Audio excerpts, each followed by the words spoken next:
Vem Espírito de Deus, vem Espírito Santo, manda teu fogo, dá-nos o teu poder. E é isso, o Espírito Santo de Deus, ele manda fogo, manda poder, manda unção, manda bênçãos, ele manda as suas maravilhas para cada um de nós. Vamos lá, partir para a palavra do Senhor. É o Evangelho do dia, tá certo? João, capítulo 15, versículos de 12 a 17. O Senhor esteja convosco. Ele está no meio de nós. Proclamação do Evangelho de Jesus Cristo segundo João. Glória a vós, Senhor. Naquele tempo, disse Jesus aos seus discípulos: Este é o meu mandamento. Amai-vos uns aos outros, assim como eu vos amei. Ninguém tem amor maior do que aquele que dá a sua vida pelos amigos. Vós sois meus amigos, se fizerdes o que eu vos mando. Já não vos chamo de servos, pois o servo não sabe o que faz o seu senhor. Eu chamo-vos amigos, porque vos dei a conhecer tudo o que ouvi de meu Pai. Não fostes vós que me escolhestes, mas fui eu que vos escolhi e vos designei, para que irdes e para que produzais frutos, e o vosso fruto permaneça. O que então pedirdes ao Pai, em meu nome, Ele vos concederá. Isto é o que eu vos ordeno: amai-vos uns aos outros, pois são palavras de vida e de salvação. Glória a vós, Senhor. Então, meus caríssimos, amados irmãos e irmãs, essa passagem do Evangelho do dia de hoje, ela nos faz refletir e nos faz também lembrar de várias situações, tanto da nossa vida quanto da vida do nosso próximo. Em especial, a vida daquelas duas professoras que, naquele momento de agonia, de desespero, elas doaram a sua vida como prova de amor para salvar aquelas crianças. Tentaram salvar aquelas crianças. E esse Evangelho nos vem refletir, nos vem trazer essa forte reflexão. A vida daquelas duas professoras, que deram a sua vida para salvar as outras, a tantos demais. E prova de amor maior não há do que aquele que dá a vida ao seu irmão. É verdade. Esse é o mandamento que de Jesus deixa a cada um dos seus discípulos, a cada um de nós. Que vós amemos uns aos outros, assim como Ele nos ama. Ninguém tem maior amor, o versículo 13. Ninguém tem maior amor do que aquele que dá a vida, a sua vida, pelo seu irmão, pelo seu amigo, pelo seu próximo. Você já pensou, Aquelas professoras, elas poderiam ter se escondido, elas poderiam ter corrido, ter abandonado aquelas crianças, mas elas provaram com a sua vida que elas não só estavam ali para educar, mas como também para dar amor, para proteger, Vinha uma pessoa, um ser humano, outro, ceifar a vida de crianças inocentes. Que culpa tinha aquelas crianças? De nada. Mas você vê, por conta de um, acaba, às vezes não é nem culpa, às vezes é falta de Deus mesmo no coração, na vida desse ser humano. Esse ser humano, esse jovem, não procura Deus, não deixa Deus entrar na sua vida. O que deixa entrar na sua vida talvez seja essas coisas mundanas. Talvez não, que eu tenho certeza que é coisas mundanas mesmo. Como já o caso de Suzano também, aqueles rapazes, que haviam planejado a morte daqueles alunos. Só não causou mais porque, enfim, e agora acontece aquele rapaz de 18 anos que entrou naquela creche e ainda tirou a vida de 3 criancinhas de 2 anos, menos de 2 anos de idade.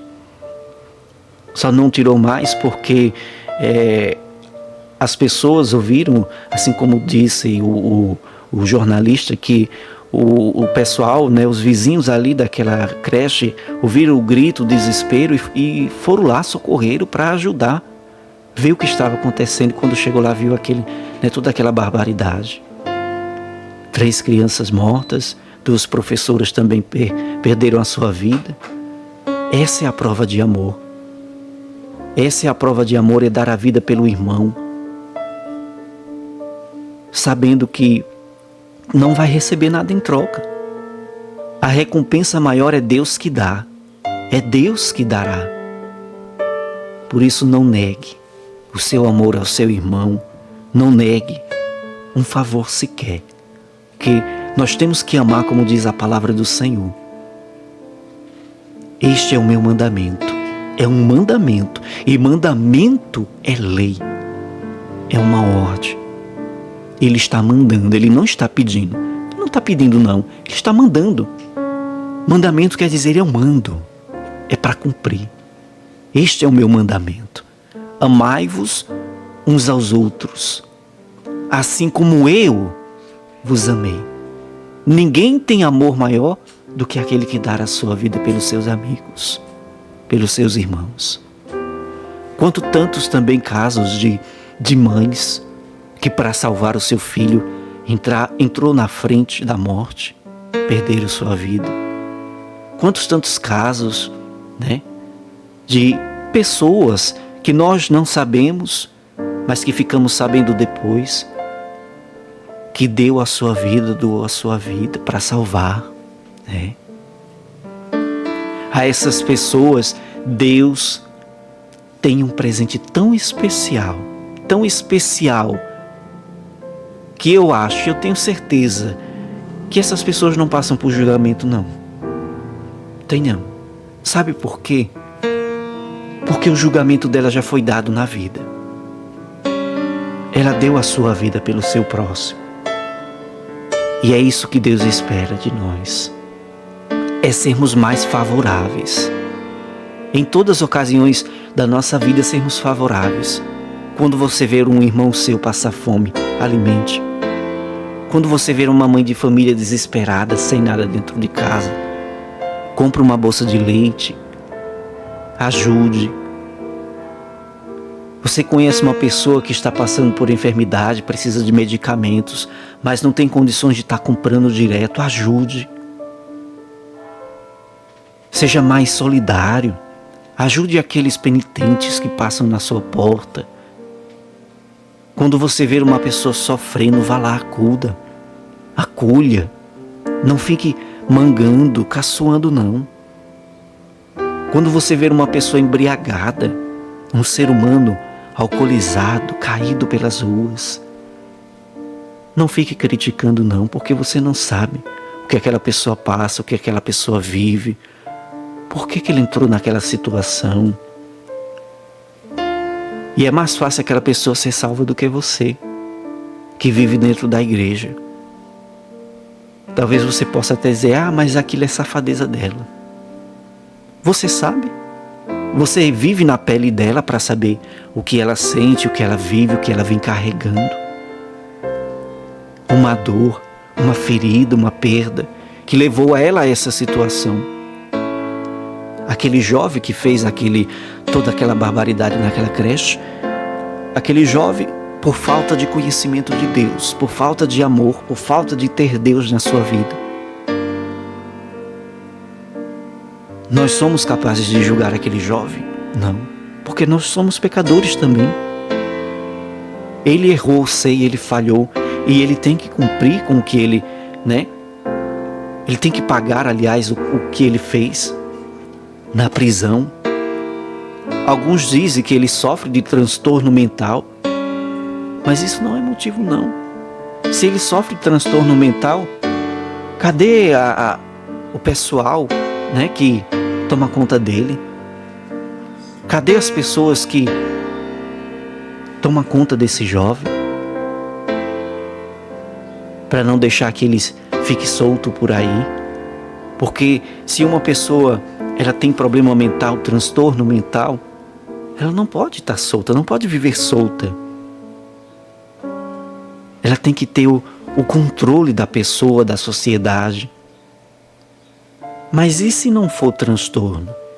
E se for, coisa psicológica da mente? Porque hoje em dia a juventude, gente, está ligada tanto em jogos de violência, de tiro, Tem aquele jogo, que eu não vou citar o nome aqui, para não causar problema, mas tem um jogo de tiro aí, vários jogos de tiros, que isso causa confusão na mente das crianças, dos jovens. De tanto essas crianças jogarem isso, esses jovens, esses rapazes, essas moças jogarem essas coisas, dia e noite, isso vai causar um transtorno psicológico mesmo. Mas não porque elas nasceram com problema mental, mas é porque devido ao longo prazo que essas pessoas vivem tanto praticando isso, essas pessoas acabam confundindo a ficção, o mundo fictício com a realidade. Acaba trocando tudo, fica tudo confuso na sua mente. É diferente de uma pessoa que já nasce desde bebê com problema mental, daquele que se transtornou depois de tais ações que elas vinham fazendo na sua vida. Mas só a Deus cabe julgar todos os fatos. O que cabe a nós é pedir que a justiça seja feita, mas que não seja feita com a nossa mão. Seja feita a justiça de Deus e a justiça da terra. Os juízes é quem deve ver essa situação. E nós, como cristãos, seres humanos, o nosso dever é orar. Orar. Ao invés de você apontar, criticar, era bom que ele morresse, era bom que ele fosse isso e aquilo. Na hora quando o sangue ferve, a gente não sabe o que fazer, não sabe o que é que diz. Mas o certo é a gente orar. É a gente pedir a Deus que Deus tenha de misericórdia desse rapaz, dessas pessoas que cometem isso, essas atrocidades, sem motivo algum, porque não tem. Gente, nós seres humanos, nós não temos o direito de tirar a vida de ninguém. Nem mesmo uma mãe que carrega um filho na sua barriga, ela não tem o direito de tirar a vida daquele bebê. Porque se ela fizer isso, ela está quebrando o mandamento da lei de Deus. E mandamento é o que eu falei. É uma ordem, Deus está mandando, é para cumprir. Você não cumpre as leis daqui da terra quando a polícia, ou o juiz, o advogado, o promotor, essas autoridades de competência, quando elas decretam uma lei, você não cumpre. E por que quando Deus deixa para você, você não cumpre? Nós não temos o direito de tirar a vida de ninguém, porque a partir do momento em que nós tiramos a vida do próximo, o sangue é derramado na terra e a terra ela vai clamar pela justiça. E a gente viu isso na história do livro de Gênesis, quando Caim matou Abel. Caim ficou amaldiçoado. Ele ficou amaldiçoado para o resto da vida dele. Nada deu certo. Nada. Tudo o que ele fazia só dava errado. O que ele plantava não dava frutos. E todas as pessoas que pensassem em assassinar Caim, essas pessoas também seriam amaldiçoadas e membros da sua família também morreriam. Então, a gente temos que confiar em Deus e ficar sempre em alerta, atentos, para que essas coisas não aconteçam. Você mãe, você pai, toma conta dos seus filhos, dos seus jovens aí na tua casa. Veja o que eles andam fazendo. Talvez você diga: Leandro, não tenho mais força, não tenho autoridade sobre os meus filhos. Cuidado. Você é a autoridade, você é a cabeça, você é o chefe. Se as coisas estão passando do controle, tem que procurar providência. Tem que procurar providência para que essas coisas não aconteçam.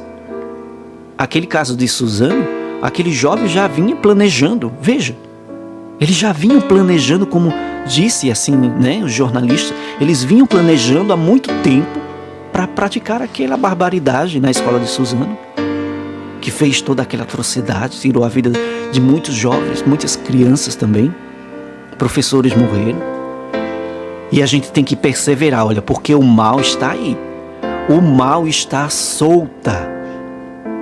E ele está desesperado, ele quer destruir muitas vidas, principalmente as vidas dos inocentes. A vida das pessoas boas. Vamos rezar, vamos confiar em Deus, tá certo? Porque só em Deus nós encontramos a força, a esperança e a fortaleza para o nosso viver. Eu agradeço a cada um de vocês pelo carinho da audiência, por esse momento, por você estar conosco. Lembrando que nós retornamos agora na segunda-feira com o Segunda da Misericórdia. Terça-feira, encontro de oração. Quarta-feira, o nosso grupo de oração aqui ao vivo. Louvor, oração e pregação. Quinta-feira, especial de adoração e louvor. E na sexta, o nosso sexta-feira da fé, tá certo?